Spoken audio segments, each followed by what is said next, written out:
Krill oil is gaining popularity worldwide as a nutritional supplement that has a number of health benefits, which include reducing joint pain, lowering blood pressure, improving mood, reducing inflammation, and more. Many now believe that krill oil is a more effective supplement than more traditional fish oils such as cod liver oil. But what is the correct dosage in order to get the best out of taking the supplement? As krill oil is a natural, drug-free supplement, there are no hard and fast rules about how much krill oil should be taken.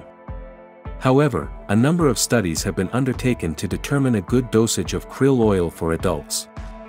Generally, the data shows that 1,000 milligrams of krill oil each day is the right amount to see the benefits the supplement provides. Omega-3 oils and dosage. The main benefits of krill oil come from the two types of omega-3 fatty acids that krill oil contains. These are docosahexaenoic acid, DHA, and eicosapentaenoic acid, EPA. One study has reported that in order to benefit from these two omega-3 fatty acids, a minimum of 250 milligrams of these, combined, is required.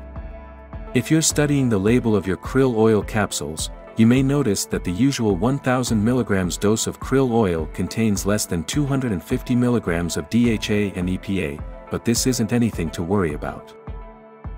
Because both the DHA and EPA present in krill oil have a higher bioavailability, meaning that they are more easily absorbed into the body, than they do when present in other sources, the human body can easily benefit from a lower concentration of these omega-3 fatty acids, without having to have the full 250 milligrams of them.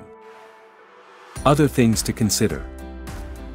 When you're buying krill oil, it's important to check the amount of krill oil in each capsule, as you may end up paying more money in the long run for a lower dose of the supplement. For example, a bottle of capsules each containing 300 milligrams of krill oil will generally cost less than a bottle of capsules each containing 500 milligrams of krill oil. But with the 300 milligrams capsules, you will end up needing to take 3 tablets and still not quite get your 1000 milligrams quota of krill oil per day, whereas with the 500 milligrams capsules, you'll only need to take 2, and may end up both saving money and getting your full dosage of krill oil each day. It's also important to remember that to get the full effect of the benefits of krill oil, you should take krill oil each day, to allow the omega-3 fatty acids as well as the antioxidants and vitamins to build up in your body. There are some people who should avoid taking krill oil, too, so it's important to check with your doctor, particularly if you have a blood condition, take blood thinning medication, or if you are planning to undergo surgery.